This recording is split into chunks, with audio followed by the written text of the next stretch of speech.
There you All go. right. Thank you, Howard. My name is Kathy. I'm an alcoholic with alcoholism. Everyone is welcome tonight to the God Idea. And thank you, Rob, for filling in last week. And Dale for your service. Tonight we are gonna be moving on to step four, but I know Howard always likes to do a recap and he's always better at it than me. So over to you, Howard. All right. Well, last week, Rob did a great job of taking the group through step three. We're going to kind of back up a little bit and talk about what led up to that. Very often someone asks me, how do you work the first two steps? It doesn't seem to be a lot of directions for that. And uh, my answer is that you don't work the first two steps. They're not working steps. They're conclusions of the mind that are arrived at as a result of doing something. And on page 60, Bill tells us what it is that we would what we've done. The description of the alcoholic, the chapter to the agnostic, our personal adventures make clear three pertinent ideas. So if we've read basically the first 60 pages of this book, then certain things have been made abundantly clear. One, that we're alcoholic and could not manage our own lives, step one. Two, that probably no human power could have relieved our alcoholism. And three, C, that God could and would if he were sought. Those last two are step two, parts of step two. Um, and one of the things that I don't know if Rob covered last week, but I would like to cover today is when it comes to the third step, we have found eight requirements that lead up to the eighth step. And if I may, let's go through them a little bit. The first one you'll find on page 60, paragraph 3. It says the first requirement. If you see that, you may want to put a number one next to that. We're going to number the eight requirements for step three before we actually take step three. The first one is that we be convinced that any life run on self-will can hardly be a success. That's the first requirement. He doesn't unfortunately number the rest of them, but we'll number them for him. The second one is on page 62. We go to page 62, paragraph 2. It tells us, above all, we alcoholics must be rid of this selfishness. Must be rid of this selfishness is requirement number two for taking the third step. Um, Part three is the same paragraph. At the end of it, it says, we had to have God's help. Neither could we reduce our self-centeredness much by wishing or trying on our own power. And here's the requirement. We had to have God's help. Those are the first three requirements. We're convinced that any life run on self-will is hardly a success, that we be rid of this selfishness, and that we had to have God's help to do that. The fourth one is also on page 62, paragraph 3. It says, this is the how and the why of it. First of all, and here's the requirement, we had to quit playing God. That's a requirement for taking step three. We had to quit playing God. Okay. And then on the same page, we're told what number five is. God was going to be our director. There's the requirement that God is our director. God is number one. We're not number one. I came in here thinking I was number one when I am at best number two, that God is number one. So the requirement, number five requirement, is that God be our director. Then we're going to go on to number six is on the next page. It's paragraph begins with, we're now at step three. But what I'm going to draw your attention to is the last sentence in that is, we thought well before taking this step, making sure we were ready. There's the requirement, making sure that we're ready to take this step. Number seven is right after that. that we at last abandon ourselves utterly to him, that we could at last abandon ourselves to him. There's requirement number 7, that we abandon ourselves to God. And here's number 8, also on the same page, about 1, 2, 3, 4, 5, 6 lines up from the bottom. It says, we express the idea, voicing it without reservation. That is, after we've read the third step, that we voice it with no reservation. And what I like to suggest to people I work with is, after we read the third step out of the book, rewrite it. Make it your own. The book tells us that the wording was, of course, quite optional, so long as we express the idea, voicing it without reservation, without any hesitation. This was only the beginning, though, if honestly and humbly it made an effect, sometimes a great one was felt at once. So rewrite the third step. Make it your language. If it's just simply eliminate the these and the thous and the those and make it every day, whatever makes you comfortable, but express what the third step is telling us to express. So I think we pretty much have covered most of that. I'd like to just briefly, Hun, if you don't mind, I want to go over page 62, paragraph 3, that how and the why of it. Could we start there? I think this is one of the great examples of Bill's simplicity and his genius, too, is what he does here. He says, this is the how and the why of it. And I've highlighted how and why. And instead of taking 20 pages to tell us about the how and another 20 pages to tell us about the why, he economically tells it to us this way. First of all, we had to quit playing God. You may want to underline that. We had to quit playing God. And above that, let's write how. That's how we do it. He said, here's the how and the why of it. How do we do this? Stop playing God. Simple. And here's the why of it. 3 words, not 3 pages, 3 paragraphs, 3 words. It didn't work. And I've underlined that, and above it, I've written why. Why? Well, we're not God. Take a look in the mirror. That's why it doesn't work, is because we're not God. And we have to stop playing God. And then we're told the natural order of things. I don't know about anyone else, but I had a very dysfunctional relationship with God up until this page, in that I got up every day, every morning, and told God the things I needed Him to help me do today, because that's what I was told to do by the same people who said, don't drink and go to meetings, and that's all you have to do. They told me in the morning, take your third step, turn your will and your life over to the care of God, and tell Him what you need Him to do. So I did. And at the end of the day, I went back and, well, God, nothing has really changed, so we'll try again tomorrow. And that was a dysfunctional relationship, because God is not my errand boy. And this paragraph taught me that. This paragraph gave me the natural order of things, that I am not number 1. At best, I'm number 2. God is number 1. That I am not here to give Him orders. I am here to take orders.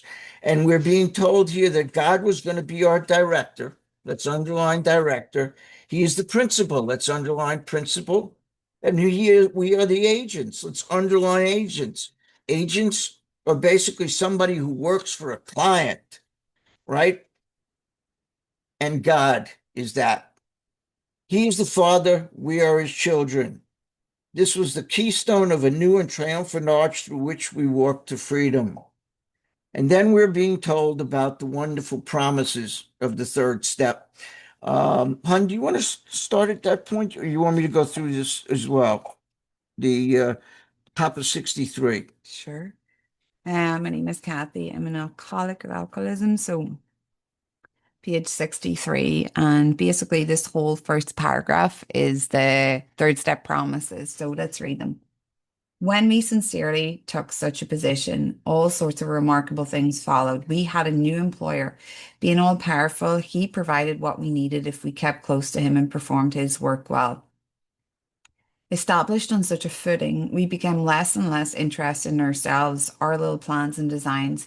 More and more, we became interested in seeing what we could contribute to life. As we felt new power flow in, as we enjoyed peace of mind, as we discovered we could face life successfully, as we became conscious of His presence, we began to lose our fear of today, tomorrow, the hereafter.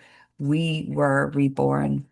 Um, a couple of comments on this. First of all, I'd like to say that. Um, Here on page 63 compared to back on page 62, there's a significant change because it tells us that selfishness and self-centeredness is the root of our trouble. And here we're taking this position that God is a director, He is a principal, He is the employer. And it talks about being sincere. So I have to earnestly, truthfully take this position. Um, and that's not an easy task for an alcoholic like me. Um, it's easy to check the boxes, but it's not easy um to be in earnest because my life is going to completely change for the best. But for someone that is self will run riot, um, and alcohol and seeing my life run on self and those eight requirements that Howard just read out and answering them, like it's kind of crushing. So I need an alternative. And um it tells me here that, like I said, we had a new employer, and like an employer, as we know, when we go to work, we get a job description, and what is our job description when I'm talking about this? It talks about we kept close to him and performed his work well. So in my book, I have love and service. That's my work. That's what I have to do here is keep close to him and be of love and service. And it talks about that being established on this footing. So on this footing of God is employer, I'm the employee. I'm not worried. While I'm working my 12 steps, I'm not worried about, what my agenda is and what I want. My my day is become less about my little plans and my designs because I'm working for God. Who's my employer? God, and He pays very well when I am of love and service. Um, our whole attitude changes if we again compare it to page 62. It talks about we become interested in seeing what we can contribute to life. So I'm not interested in what I can get out of this day, what I can take from you, how I can get things to suit myself. I'm thinking about what I can bring, how can I be of service and contribute. And again, that's a full, you know, 360 if you ask me, because I'm a taker. Um, and it says, as we felt new power flowing, and it's not my power, it's new power. And I love that. And that's a word like for me is very, very present right here, right now. It doesn't say we will feel new power or we did feel new power. It says, as we um, felt new power flow in, we enjoyed this peace of mind that we discovered we could face life successfully. So I'm not, when I take this position and I meet these requirements and I'm working for, you know, God, I am not in a state of restlessness, irritable, and discontent. You know, I have now stepped down from the position that I was taking, which was number one to number two, and anything's better than my way, put it that way. So we're bound to um be sailing here. But it talks about also how we become conscious of His presence, and we begin to lose our fear of today, tomorrow, the hereafter. We were reborn. And you know, I love this because it's talking about how basically for me, it's like I start to live in the moment. I start to live where my feet are. My head starts to come into the present. I'm not thinking of what I did yesterday, what's going to happen tomorrow. Like that's my problem. I can never be right here, right now. But when I'm doing what I'm asked to do, I can be. And it talks about how we were um reborn. So I'm not being restored. I'm not going back Mhm. to Kathy, who was self will run riot and picked up a drink, or that was self run riot drinking and using. I am being reborn. It's like this two lives in one. And, personally for me, this experience for me did not happen when I read this. I experienced these third step promises in the fifth step. That was the last time whenever I went through the book. It was in the fifth step. Um, because I needed to get an ego reduction. I can read Mhm. this and I'm going, this is me, this is me, this is me. I'm right. I mean, I have to quit playing God. Oh my God, shocker. And then I just get up and do what I usually do. Like I can't remove me. And it talks about that. I can't remove my self-centeredness. And guess what? I'm not God. There is a God. Howard. Yeah, a couple of things. The what we just read at the top of page 63 are very often referred to as the third step promises. And I don't know if that's entirely accurate because it says that after we've done what it said we did on the previous page, that we acknowledge that God was the director, He's the principal, He's the father, that when we took that position, all sorts of remarkable things happen. Remarkable just tells me I'm an ordinary person who keeps getting remarkable things happen to them. And it tells us what some of those remarkable things are in this paragraph. And the third step is very much what I would consider the gateway promise to everything that follows it. In legal terms, if you have a contract, the first page of the contract spells out the details of the contract, exactly what you're engaging in and who is involved and so on, signed off on the bottom.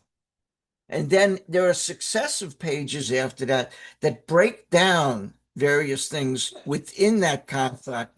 And what you have to do is initial on each one of those.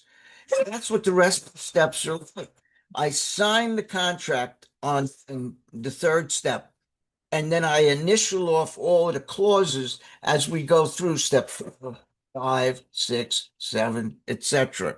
That this is just the gateway. This third step opens the door for us.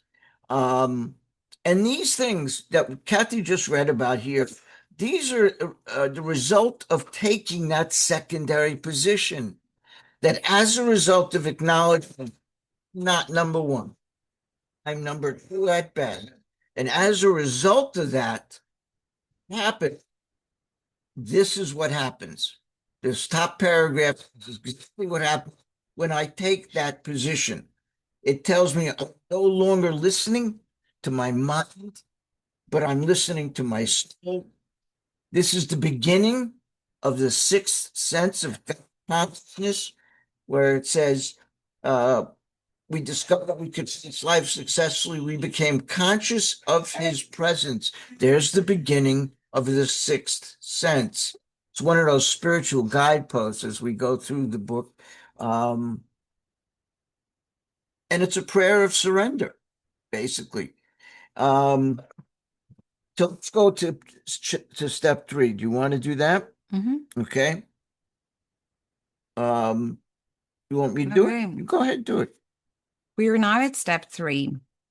Many of us said to our Maker as we understood him, God, I offer myself to thee to build with me and do with me as thou wilt. Relieve me of the bondage of self that I may better do thy will.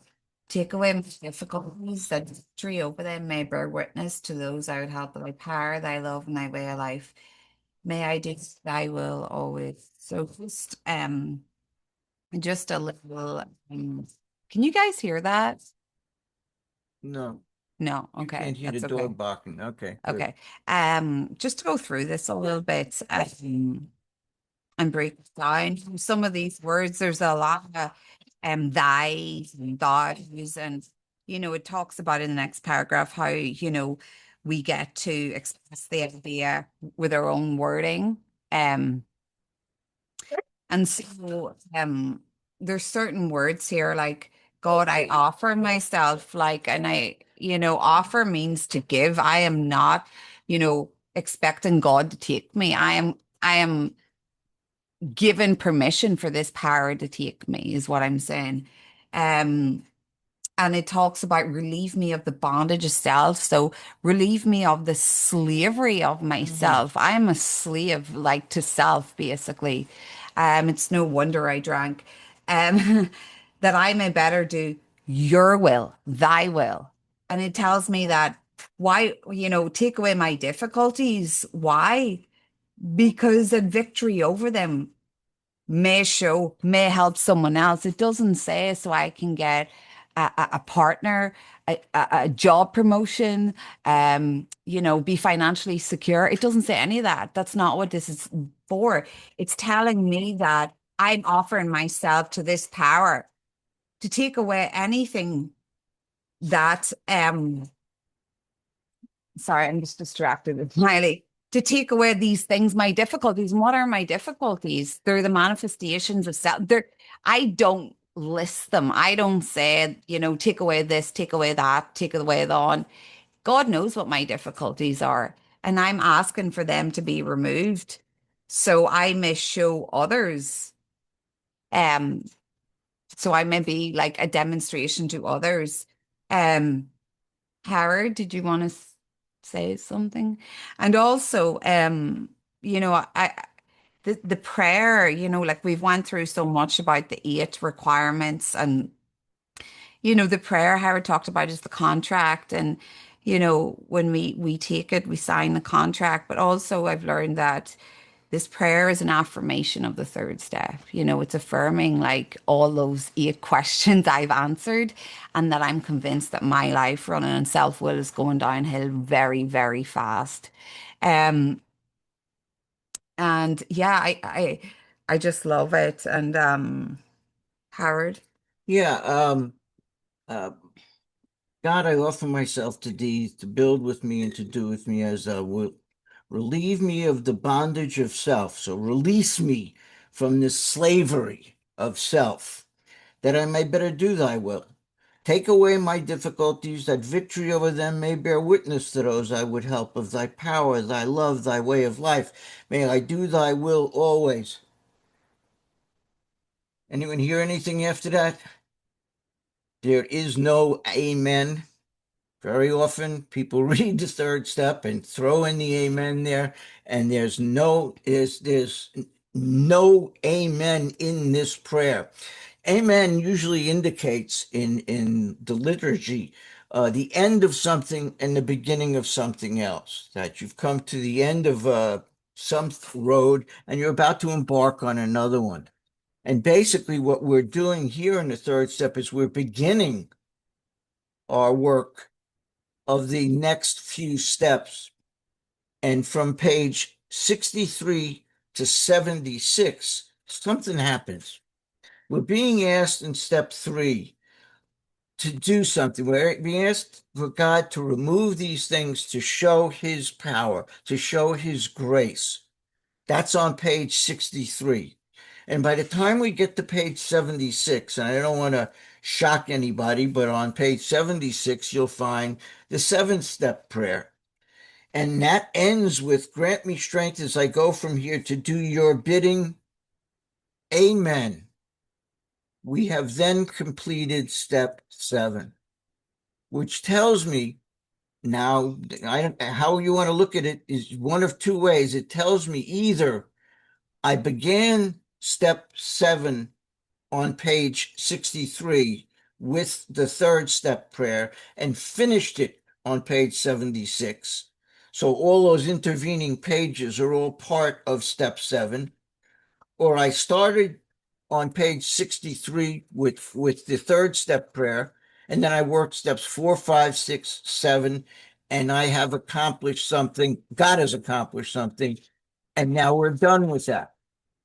We are moving on to another phase of our recovery, which is in step 8 and 9. We're focusing away from ourselves. Um, what else? Um, Yeah, I'm just going to finish the paragraph. Did you have anything else to say on that? no, go ahead. Alrighty. we thought well before taking this step, making sure we were ready that we could at last abandon ourselves utterly to him. You know, the first time I did this, the first time I did a third step and a fourth step, I remember looking at my sponsor and going, "Are you for real? Like, why would they put that after the prayer? Like, don't they put this before the prayer? Like, but actually, they talk about the top of 63. I think that Bill gives us like two, like, you know, two sentences basically telling us, "Are you ready? Are you ready?" It says, "When we sincerely took this position," and then it says, we thought well before taking this step. Like it's not a shocker, you know what I mean? But for me, I thought that was really misplaced in the book. I couldn't understand it. But I also get you know, before I do the third step and when I'm working with others, I get them to read, you know, I don't just say, okay, we read that and we read the prayer and we go on. I actually will ask them to go and reread page 59 to 63, like to make sure that you are ready. Are you ready? Um, and you know, just to remind us what we're gonna take on. And I love this that we could at last abandon ourselves utterly to him. And like if I'm afraid, I go back to that prayer and like on page 59 it says we ask his protection and care with complete abandon, and here's abandon again. And it doesn't say surrender in our book, but abandon is even better than surrender. Hmm. Do you want to say anything? Yeah. It doesn't ask, it, in using the words that Bill is using here, he's telling us that we're a slave to how other people saw us, right? Um, and we're talking about victory over them. Um, and Bill, we ask that God take these things away, not that God guide me to take them away, not that God help me take them away. The prayer is that God take them away, that He is the one to do this, not me. All I could do is stand in the way of it. I could aid it or I could interfere with it. And I prefer to aid it by just going along with it. Um, what else? Just in the third step, I always uh, let's do this together. Let's everybody join in on the third step so we can actually get through this and get into the fourth step. So let's do this together. If you don't mind, I'm going to unmute everybody.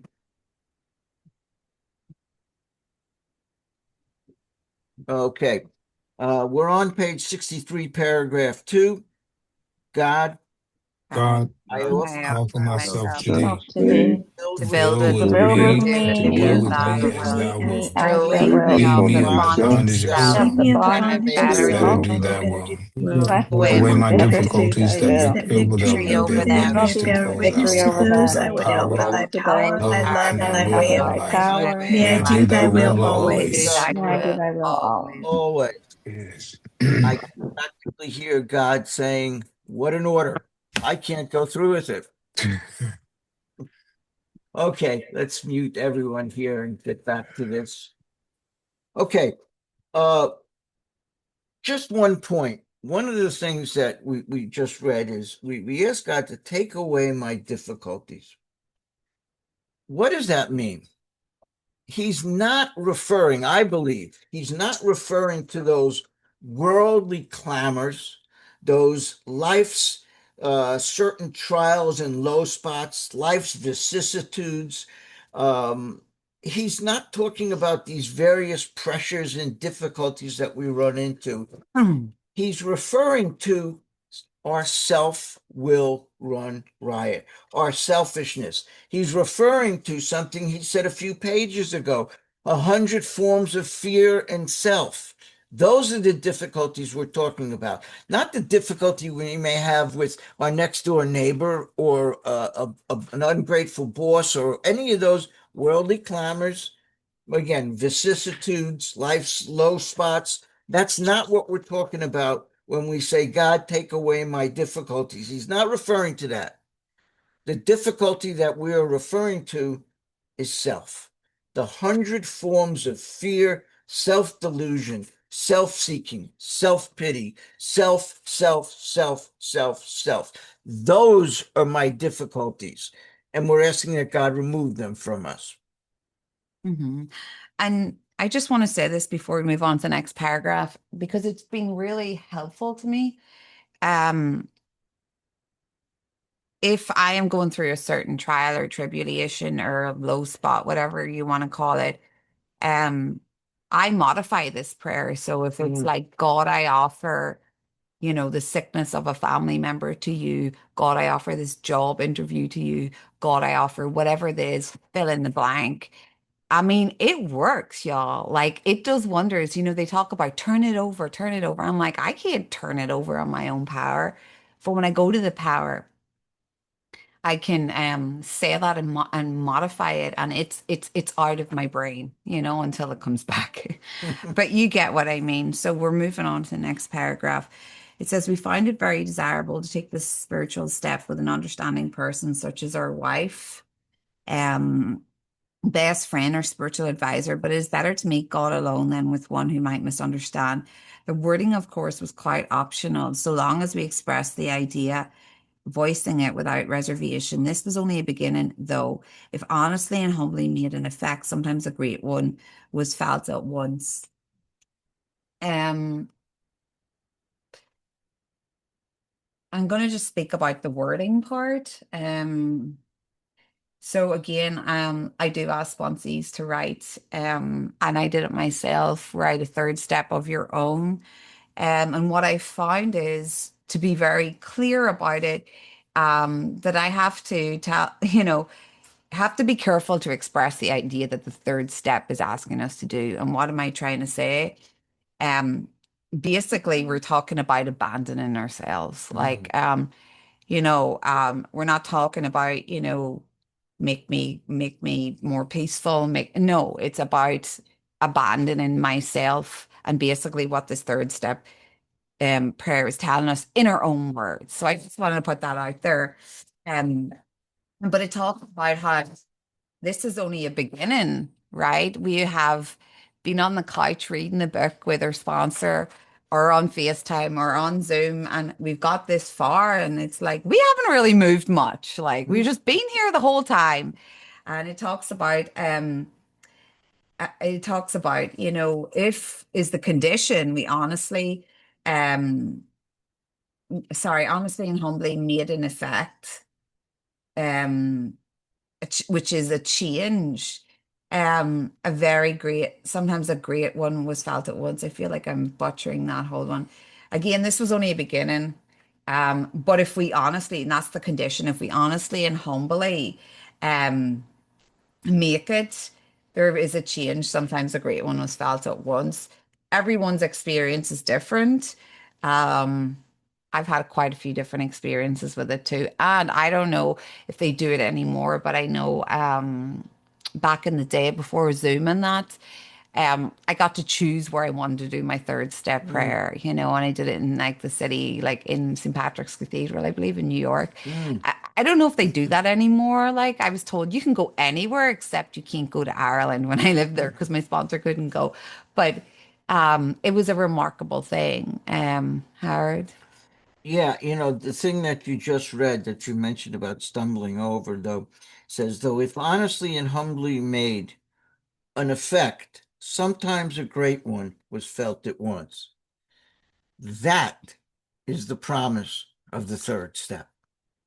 The stuff at the top of the page, again, refers to when we've taken the position laid out at the bottom of page 62, that God is the director, God is the principal, we're the agents, etc. He's the father, etc., etc., etc. That when we take that position, all kinds of remarkable things followed. That's the promise that refers to the action taken on the previous page. Then we take the third step. And the promise that we're told, and it's a very subtle promise, it's easy to miss this, but the promise says that sometimes a great one, sometimes a great effect, and in this case, effect is defined as a change. One of the definitions of effect in the 1938 or 39 dictionary I have defines effect as a change. So sometimes a great one was felt at once. That, to me, is the promise of the third step. It happens after we take the third step. Yeah, and I just want to share also a little bit of experience with this. The last time when I got back to Alcoholics Anonymous, taking this with my sponsor and kneeling down, and it talks about here voicing it without reservation. And I remember kneeling down and saying it, and something coming to mind. I was like, I absolutely can't. Like, God can't handle that. And I never said anything to my sponsor. Suffice to say that I was still running on self. And it wasn't until years later, a while later, that I could see this. But I did not know what I did not know, if that makes sense. But I was still trying to manage some part of my life that is totally unmanageable. I'm just sharing that experience. And yeah, will we move on? Yeah. So it says next we launched in a course of vigorous action, the first step of which is a personal house cleaning. So this vigorous, I'm just going to do it because I'm on this page. Um, Next meaning now. Howard, I'm sure we'll talk about that. This course of vigorous action is steps 4 through 9. Um, I should look up the word vigorous. I thought I had it wrote down. But this first step is the personal house cleaning. So the first step of this vigorous action is step 4. And um Vigorous insanity just means something that's powerful. yes, Action, effect, something that's energetic or forceful. well, forceful sign. Yeah. And it talks about which many of us had attempted, though our decision was a vital and crucial step, it could have little permanent effect unless at once followed by a strenuous effort to face and be rid of the things in ourselves which had been blocking us. Our liquor was but a symptom. We had to get down to causes and conditions. And what was I going to say? Hold on. It talks about launching into this vigorous course of action. And I remember a sponsor telling me that it's like being in a rocket and the rocket taking off, but the seatbelt is God. And I thought, oh my gosh, that's scary. But I'm buckled in and I'm safe by this power, and I had to remember that going through the 4 step, because the 4 step is not scary because we have the truth already in us, but sometimes people talk about it in a way that makes people afraid. And that's the worst thing we can do, I believe. But this decision that we're making was a step 3 decision. And vital and crucial are 2 important words here. Vital is life supporting and life giving. So our hearts, brains, our vital organs is a crucial step. So it's essential, but it's telling me it won't have any effect unless I do something, which is the inventory at once. What? Yeah, right now. Oh, okay. Sorry. A strenuous effort. And it doesn't say, a little effort. It says a strenuous effort to face and be rid of the things in ourselves which have been blocking us. Not just face them, but be rid of them. There's 2 things there. And the things that are blocking us, our liquor was but a symptom. So we have to um our 3rd step won't mean anything unless we follow it up with action of writing our inventory. And at once, like Howard was saying, means right now. Um, and we're going to face and be rid of those things, we're going to see them clearly in 4 when we're writing, and get rid of them when we do step 5 and admit to God and ourselves and to another human being the exact nature of our wrongs. And these things have been blocking us. Our character defects have been blocking us from God. And it talks about liquor was but a symptom. And I just like to talk a little bit about this. So the way it was described to me was, I'll give an example of my own life, but my mom's partner had cancer, but they didn't know he had cancer.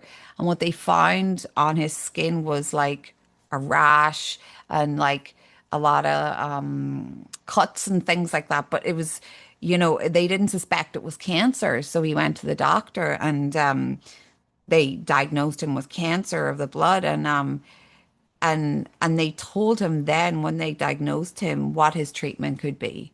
And just like here, we look at alcohol being the symptom, whether it's like we have to get chemo or radio. Our symptom is alcohol, and our prescription is these 12 steps. Is the treating of it 4 through 9, 4 through 12, I would say. Mhm. So I just like to say it like that. So we know that again, like we're done talking about alcohol when we get to this point, and it's just a symptom, right? It's like if you get the flu or the cold, like you have symptoms, but it's not the problem, it's not the root. Um, and that's a strong word. It says had to be in a must. And what are these causes and conditions? So again, causes are resentments, our which is our angers or fears or sex conduct, and the conditions are our defects. And the way I understood this, and it was explained to me, is like it's usually the defect that will give me the cause.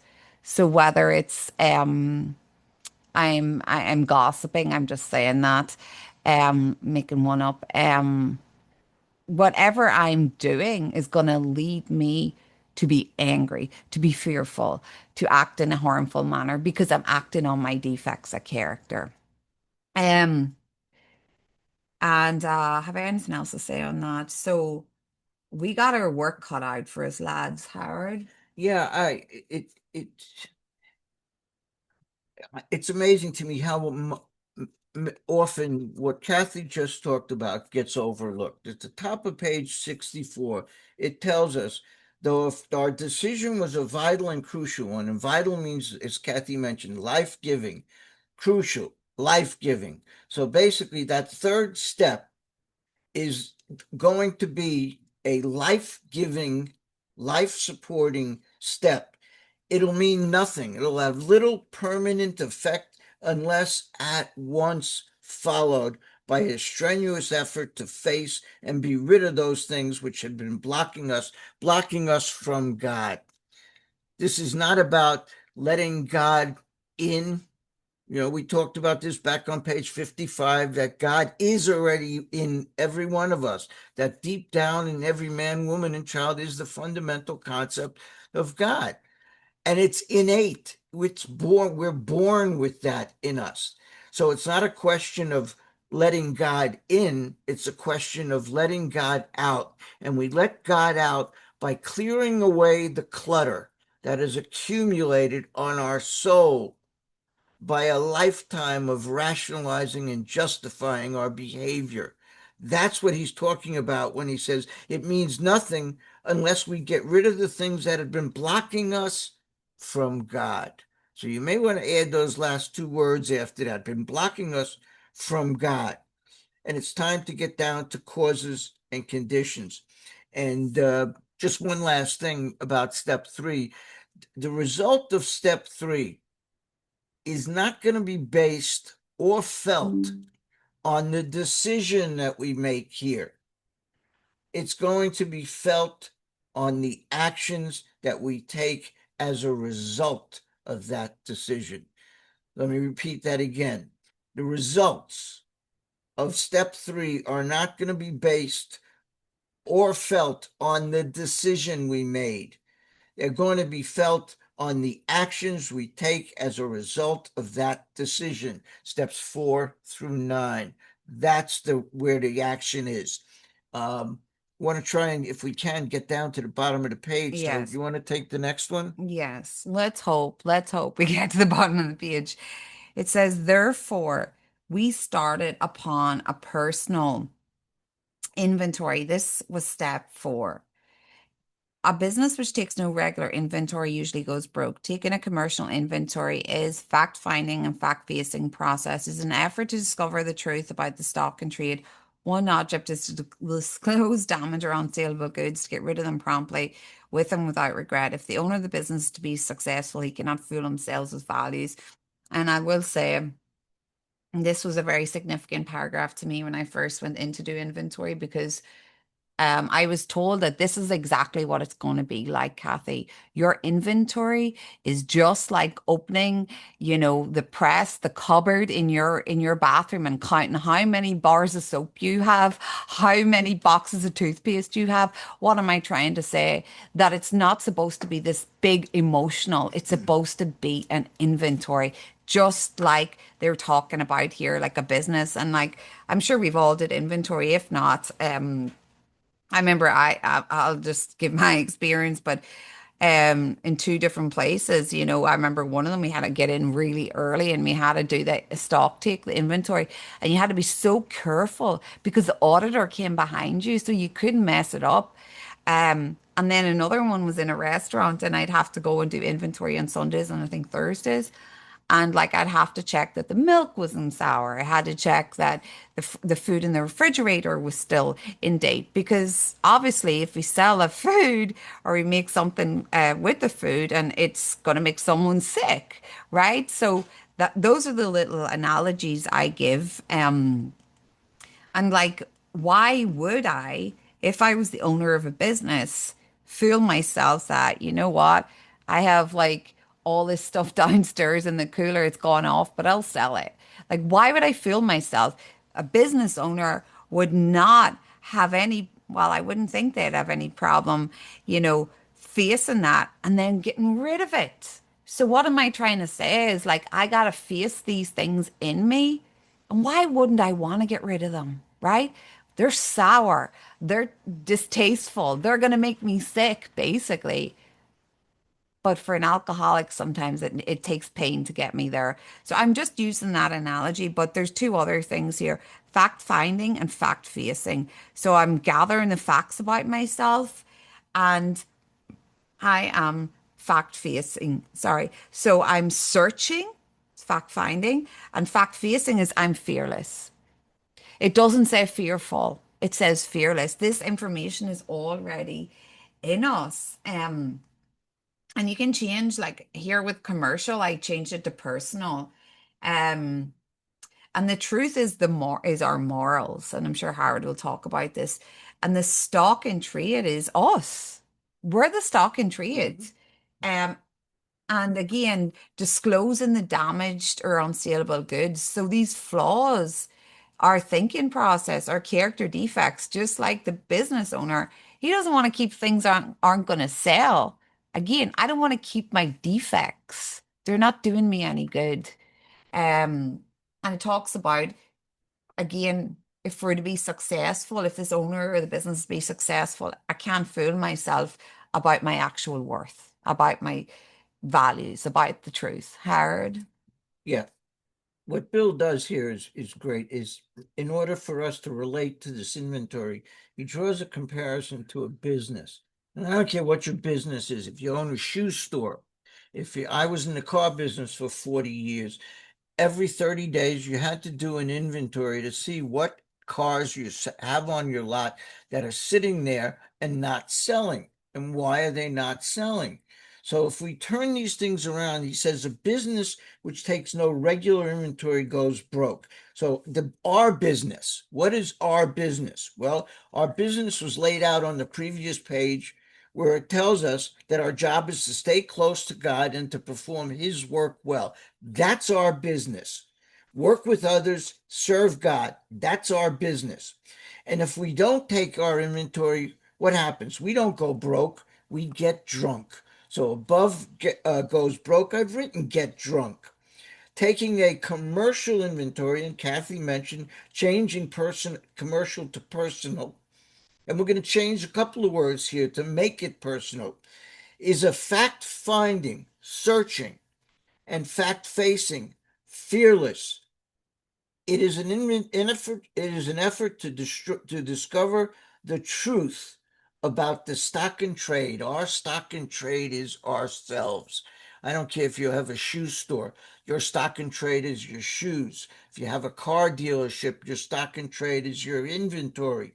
And if those cars are there too long, they're not selling. Why? Is it priced incorrectly? Is the car not cleaned up right? Is it not running right? You have to figure out what the problem is and fix it.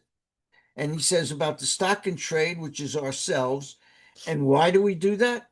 To disclose damaged unsaleable goods. In our case, what are our damaged unsaleable goods? Our flawed thinking processes. We have a defective thinking process. And so we're trying to disclose what those things are. And why are we doing that? To get rid of them promptly and without regret. And if we also, we cannot fool ourselves about the values. Values means truth. There are certain defects that we're going to come across that we actually like, that we don't want to let go of. And we can't fool ourselves about the fact that they are hurting us. Give an example of a business. In car business, let's say I had this 15-year-old Mustang that is prime, the car is right, and I've got it priced right. Yet for 30 days it's been on my lot and nobody's ever opened the door on it. Something's wrong. Maybe it's being priced wrong, but if I'm fooling myself about the value, I'm going to say, I know it's worth that price, so I'm going to hold on to that price until someone comes in and pays it. And then 60 days later, the car is still unsold, and what I have to do is send it to the auction and take a loss because of my being stubborn about the value of that product.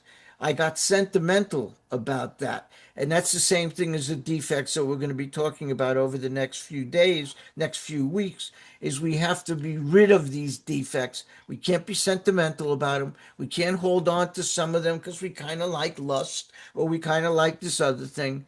A defect is a defect and it needs to be identified and cast out. Want to Okay. continue? Yeah, we got to get to the first um Yep. direction. So we did exactly the same thing. So just like 5 minutes, guys, if you want to leave, that's perfectly fine. So we did exactly the same thing with our lives. We took stock honestly, and there's that word honestly. There's no perfect fourth step, but we can be honest. We have to be honest. First, we searched out the flaws, and the flaws again are our defects in our makeup, which caused our failure. Being convinced that self manifests in various ways is what had defeated us. So again, we considered its common manifestations, and again, we'll see the way if we forget in any way the way self manifests. Go back and read page 60, 61, and 62, and our the manifestations being our angers, our fears, and our harms done to others, right? Our resentments.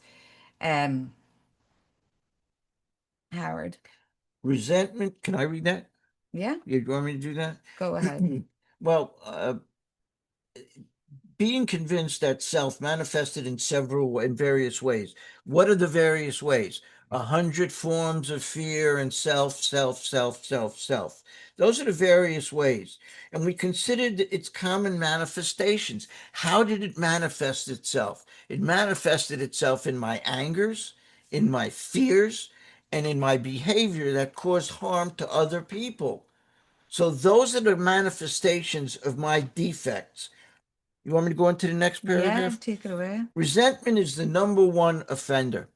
So we need to identify the term. Resentment means to re-feel something. Re means to do again. Sentiment comes from the Latin word sentire, which means to feel. So basically, resentment means to re-feel something. It is my belief that the entire fourth step is one giant resentment list. We are going to re-feel our angers. We're going to re-feel our fears. We're going to re-feel our sources of guilt and shame and remorse. Every time I go to a meeting and the topic is resentment, everyone talks about anger and anger and anger, as if anger is the only resentment. And I think a lot of that comes from Bill because he interchanged those words very often over the next few pages. He switches anger with resentment.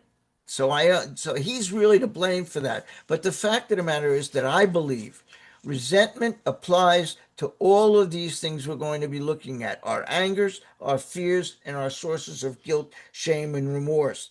And he says it destroys more alcoholics than anything else. From it stem all forms of spiritual dis-ease. Stem. The stem feeds the plant. For we have been not only mentally and physically ill, our allergy and our obsession, we have been spiritually sick, our malady. When the spiritual malady is over, steps one, two, and three, we straighten out mentally, steps four, five, six, and seven, and physically, steps eight and nine. And here's the assignment, hun. In dealing with resentments, we set them on paper. We listed people, institutions, or principles with whom we were angry. So that's our first assignment is how do we deal with resentments? Of course, praying is one part of it. This is all a prayerful exercise, but I gotta put them on paper. There's something about getting it down on paper, right? Um, and I'm going to make a list of people. We know what people are, Mhm. institutions, be it the IRS, the government, like in Ireland, we Mhm. have in England, they have the NHS. So the government bodies, institutions can also be the church, the school, the college, you name it. And principles are things like, um, how do I describe it? Um, things that me, how do I describe it? Like, for example, lately, a principle I had a resentment about was you got to work the steps in 4 hours, right? And that's a principle, a belief, whether it's I heard it or I was brought up with it, that makes me angry. So another one is like when COVID was going on, like they had this ad on TV or commercial on TV, not in America, but it was in Ireland. It was like with the COVID, we're all in this together. And it was like, no, we're not. We're separated at home. We're not in this together. So that those were the things that make me angry. Even the sayings like, keep coming back and all of this and don't take the first drink. Those are all things that made me angry because I could not take the first drink and I kept coming back. My problem is I couldn't stay. Um, and again, what's the other one? And yeah, that's it. And it says with whom we were angry. So who was I angry at? And I do know, like when I do this with others, that Howard will put up a prompt sheet, but I will say, like what about this person, this person, this person, this person, this person, and I'll get, I'm not really angry anymore. I was like, were you angry at them? Yeah, and the thing about it is it doesn't say that I'm angry with now. It says that I were angry with. This is years of stuff for me. It was anyway. And the one thing I'll say is when I made this list, I was worried about I'd leave someone out.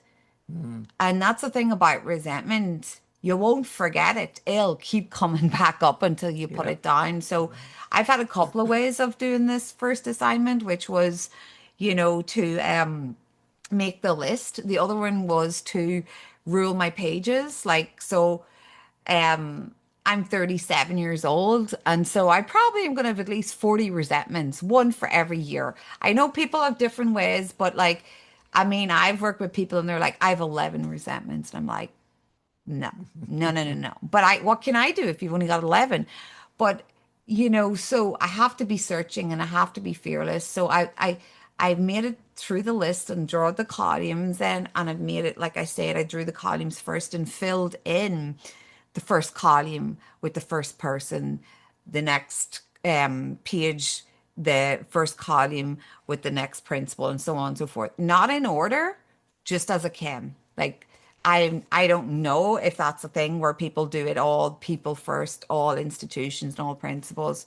Um, but that's our first assignment. And I was told to pray about this. sorry, I'm going on and on. This is a prayerful exercise because I need to ask God, you show me who to put down, not who I think or not who I want. Because if that was the case, then, why am I here if I can do these things myself? So I need this loving power to show me. And if you think of it, I always say to the girls, if you think of it, write it down. That's it. If it comes to mind, write it down. That's it. Howard. Yep. So the assignment, in dealing with resentments, we set them on paper. We listed people, institutions, or principles with whom we were angry. And if you think you're not angry at anyone, how about annoyed? Does anybody or anything in this life, in this world, Or annoy irritated or or irritate, frustrate you. frustrated? Those are all forms of things that become anger. So look at it that way. And this is the handout that I wanted to bring your attention to. It's just a prompt list. People, I never met an alcoholic who didn't know exactly who he was angry at. That's an easy one. Institutions maybe required a little bit more thought, but still, institutions. It could be armed services, it could be a political party, could be the government IR, Internal Revenue Service, could be the legal system. It could be any number of Could these be things. AA. Could be AA, right? Rehabs. How about step study workshops? There's another institution. And principles. Principles takes a little bit more work. Principles can be things that are drilled into us as children that give us pain and conflict, confusion as we grow older. For example, one of the ones I have on my list here is never strike another person. Well, that's the way I was raised. My parents taught me never raise your hand in anger to another person. I believe in that. I raised my son that way. But when I was a kid, I was the shortest kid in class. I was always the shortest kid in class. I was a dumpy, heavy, chubby little kid. I had glasses and braces in the second grade, and I got picked on. And I never fought back because my parents taught me not to. And while I felt I'm doing the right thing by my parents, I'm also feeling conflicted because I feel like a coward. Why is that? Why am I being torn? Why am I experiencing conflict and confusion on this? One of my guys put down, all men are created equal. He's black. And his experience is otherwise. That's not what his experience is. So there's a principle that he put down. How about just say no? There's a great one. Principle, just say no. Caused me incredible amounts of pain. But the point is, think about these things. As we're being raised, our parents said these real men do this, real men don't do that, real ladies do this, real ladies don't do that. That's the kind of stuff we're talking about, as well as things like religious dogma, concepts like life after death, sin, adultery, all of these things. The steps, the steps themselves are principles. So if you want to get a copy of this, just send an email to us at thebigbookstudy@aol.com, and I'll be glad to send you a copy of this list. Let me shrink it down a little bit. Maybe you want to take a picture of it, a screenshot of it.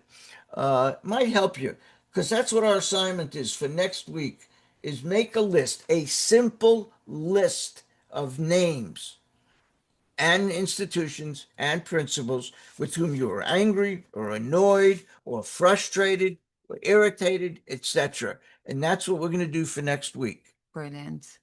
Guys, thank you for bearing with us. Thank you. We are at the end of time. Does anyone have any questions or concerns or?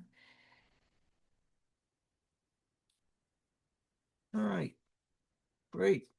Okay. You want to take us out? How do we do? How do we do? How do we do that? Oh, how do we do that? I was gonna say we're gonna have to ask everyone else. How do we do? How did we do? You do have a Elle. question for Elle. What's that? Hi, can you hear me okay? Yes. Oh, yeah. Hi, Elle. Hi, El Alcoholic. I just wanted to refer to Kathy's question earlier about whether we still do that, about going to a special place to do our step 3 prayer. And I was asked by my first sponsor if I'd like to go to, she told me to think of somewhere special. And I was thinking, well, I've lived all over the world. Like, I can't really think of somewhere special. And then I thought, well, where have I ever truly felt God? And I thought, well, the intensive care unit where my life was saved. So we went to the Wow. intensive care unit. Yeah. And there was a family, and I'd never been in the reception or the waiting room of the intensive care unit, obviously, because I was in the intensive care unit. Anyway, there was a family in there. So obviously, that would have been a bit inappropriate. So what we did is we found the hospital chapel and we did it in there, and it was so moving and it was so beautiful. I could cry right now as I'm telling you that. And she gave me this beautiful coin with praying hands on it, and it was just absolutely beautiful. So yeah, Wow. and I try and do that with my sponsees. Mm. That's beautiful. Oh, that's I love that. beautiful. That I is love that great. story. Okay. Yeah, that's beautiful. Yes, let's end on just the words thank you. Thank you. Thank you. The greatest prayer of all. Thank you, God. See you guys next week. Thank you for hanging around. Yes, thank you. And Sorry thank we you, ran a Rob, little for late. last week. Thank you, Rob, for last week. Thank you all for coming. Elle, Caleb, Natalie, Charlie, Rita, Steph, Vanessa, Bobby, and Charlotte. Thank you for hanging out. Appreciate your faith and confidence. We'll see you next week. We're going to get deeper into this. This is just the beginning. Did you stop the recording? Oh, And thank you, Howard and Kathy.